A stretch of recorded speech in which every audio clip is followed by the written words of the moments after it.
everyone, and welcome to a brand new season of Sports Talk in the Burgh. I'm your host, Millie Kniff, and I'm joined by some of our top-tier panelists. First, gonna start on his farewell tour is Colby Sherwin, maybe our #1 Pitt fan, Garrett Sherwin, and lastly, the only soccer fan at RMU, Josh Woodman. Fair.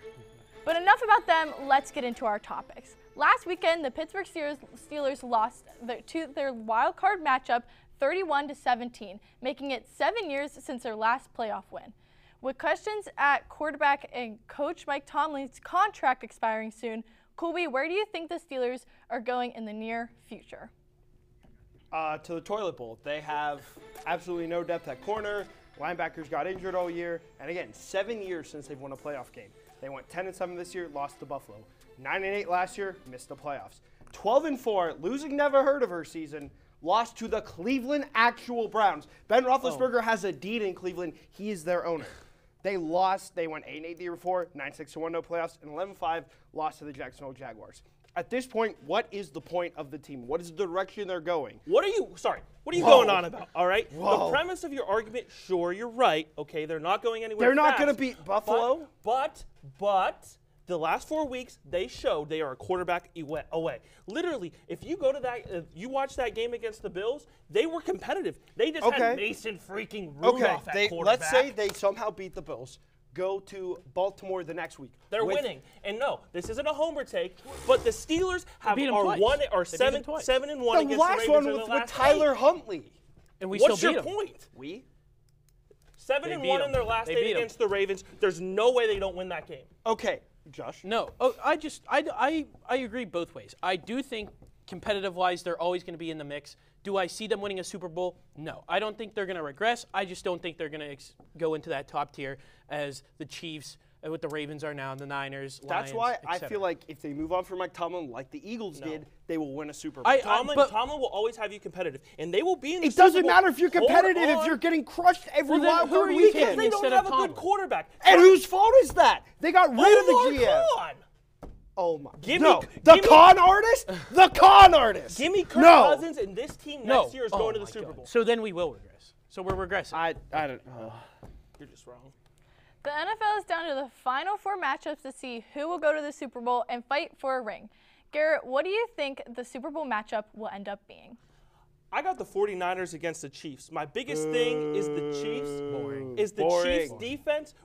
The Chiefs defense ranks tops in passing yards allowed in teams that are still remaining in the playoffs and second in rushing yards. Now, they don't have a receiver that's gone over 1,000 yards this year, but their defense, I believe, is going to lead them to the Super Bowl. I think that's the key to this matchup. I'm going to stop you right now. First off, the Lions are going to win the Super Bowl. I just want to say that. But it's going to be Lions and Chiefs. Detroit had the 3rd offense in the league. They have Gibbs, Montgomery, the 2-end monster in the backfield.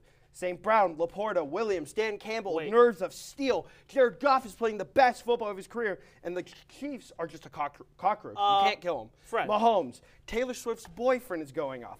Pacheco runs like his life is on the line. The defense, they're going off. I think that's your Super Bowl matchup. Go ahead. Josh, this is the most mediocre Chiefs team. I agree, though, that you can't really kill him. And I think Lamar is going to probably poop his pants on the big stage. And I think he's going to fall off a cliff in that game. I think Chiefs-Lions. I think you're going to be looking at a replica of that infamous Monday Night Football game where it was 54-52, I think. It was a shootout. I think that's what we're going to look at here. 2 high-power offenses. Lions 49ers? Lions 49ers? The question is if Jared Goff is going to go into San Francisco where Brock Purdy has struggled this last week and able to overcome that defense. Dan Campbell has been really, really good this playoff coaching-wise, and Ben Johnson has been calling some sick games. One thing.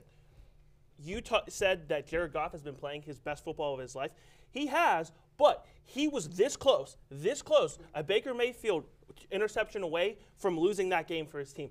He's not playing that great, and I think Fred Warner and company will take over. Same with Green Bay. I mean, the Green Bay 49ers game, that 49ers team was literally an Anders Carlson field goal away from tying that. Brock Purdy was awful all night. But Jordan Love was like prime Aaron Rodgers out there. But that's the Packers were hot. Jordan Love was finally playing good. That's a separate issue. Are the Lions not hot? I disagree. I don't think so. The Professional Women's Hockey League was founded in August of 2023, and the 2024 season has gone underway, running January 1st through June 5th. With millions of viewers already tuning in, Josh, what are your expectations for the PWHL this year? Well, I'm not going to lie, I'm not a huge expert on this, but unlike you, Colby, I can read, and I've read some of these stats. It's Minnesota.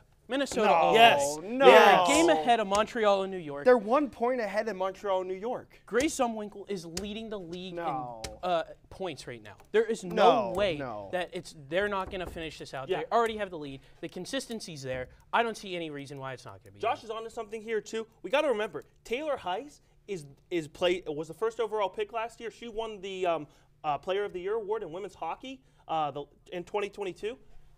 So she is going to lead her team. There's no question. Minnesota has the best player. There's no reason that Minnesota They won't also have continue. the 2 and 3 goalie and save percentages with 9.46 and .946 and .943. I mean, the fact that we're having this conversation in general is just a win for the league. They've been doing phenomenal. I think the product's been really good. I'd like some team names, though. Like, it's kind of boring to say PWHL, New York, or Montreal.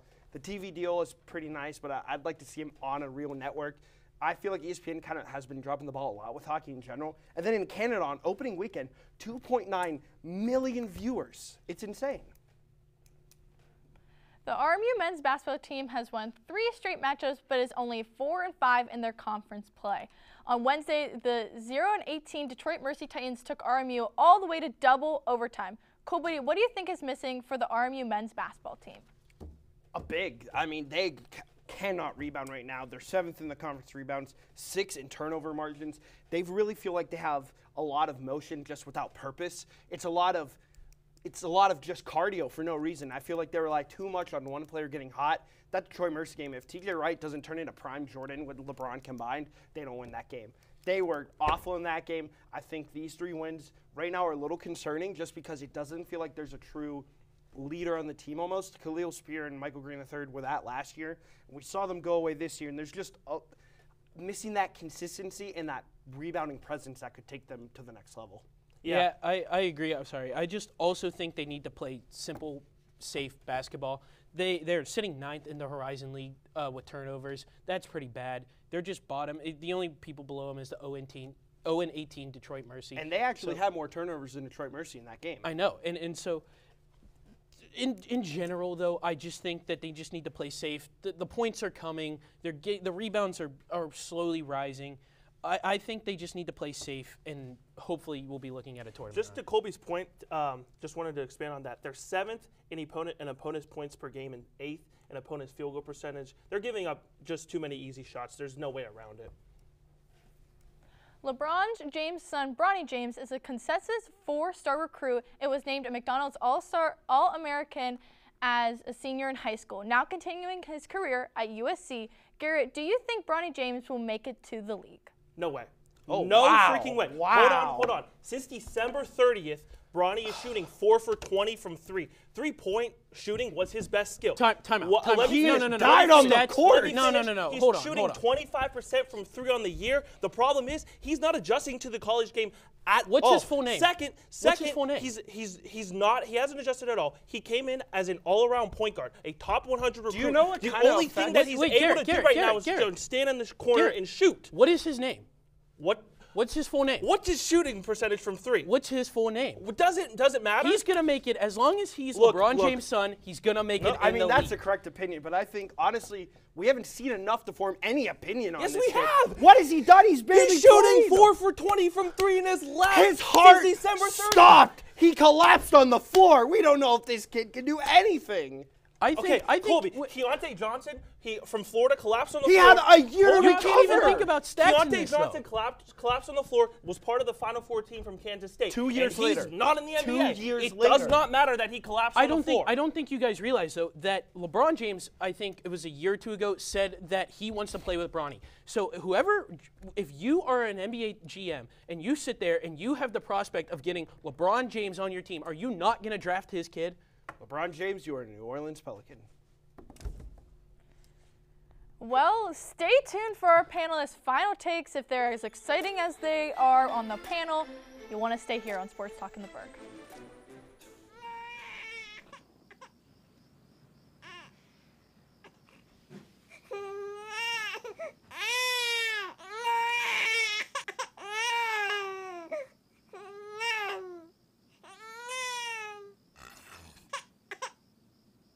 If you love them enough to suck the snot out of their nose at 4 a.m., then surely you'll check nhtsa.gov/the right seat to make sure they're in the right car seat. Today, we face an unprecedented crisis. Tens of millions of refugees have been forced from their homes. But you can make a difference. Turn disruption and despair to hope and opportunity. Even small amounts make a big difference. Provide shelter, support, or jobs in your community. The more we understand, the greater sense of belonging we create. Act now. Visit supportcrisisrelief.org. I don't want to talk about it.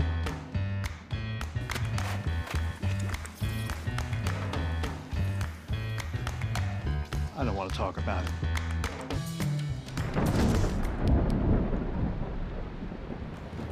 Families don't have to talk about everything, but they should talk about how to plan for an emergency. Get tips and resources to make your family's emergency plan. Welcome back. Let's send it over to Garrett to start our panelists' final takes. Thanks, Melina.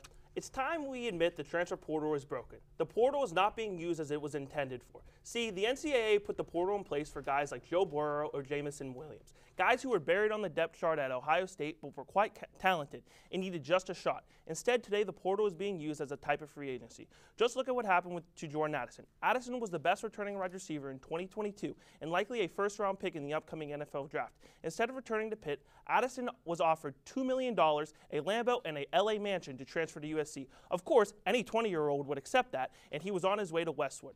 It's also important to point out that close to half of the players that enter the portal do not end up finding a home. The portal is broken. We have schools offering 17-year-olds upwards of $1 million, or kids entering the portal only to find out that they have no home. It's time we fix the transfer portal. With Sports Illustrated closing its doors, I've come to the conclusion that sports journalism needs a change. Right now, when you think of sports media, what do you think of? Chances are, one of the first shows you think of is ESPN's First Take. Now, while I like it sometimes, it proves my point. At the current moment, sports media is all about hot takes, reporters that are either flat out wrong or even make up reports. If you ask a professional, it's also very cutthroat. Every single person on this panel, this crew, the producers, care a lot about the media, and we want to see it thrive. So what are the solutions? On one, it's obvious. When something's obviously is fake or made for clicks, ignore it. All these people want is engagement. If it sounds dumb and that it can't be true, then it has to be fake. Second, hold those reporters accountable for false reports. In the business, if you can't trust, what can we have? Also, I want to see it less cutthroat. Together, we can make sports media fun again. Buffalo, I know this might be hard to hear, but I think it's time for a rebuild. Now, rebuild is a strong word, but I think it's time to start envisioning a world without Josh Allen. He's been hit or miss his entire career. He's been very fraudulent in the playoffs. He's now 0-3 against Mahomes in the playoffs. His only playoff wins have been against Mason Rudolph, a beat-up, washed Phillip Rivers, a Ravens team without Lamar Jackson, Skylar Thompson, and Mac Jones. That is not impressive one bit. Yesterday, Allen continued his trend of being terrible in big games, losing at home to arguably the most weak Chiefs team in recent years.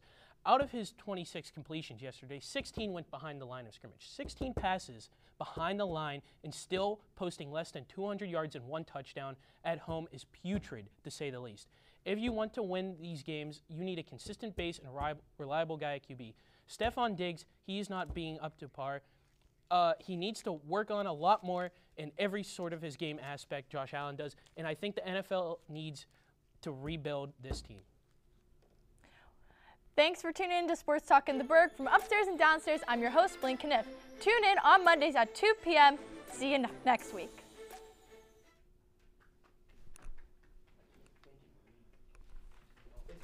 I don't know how much time we had left, so I kind of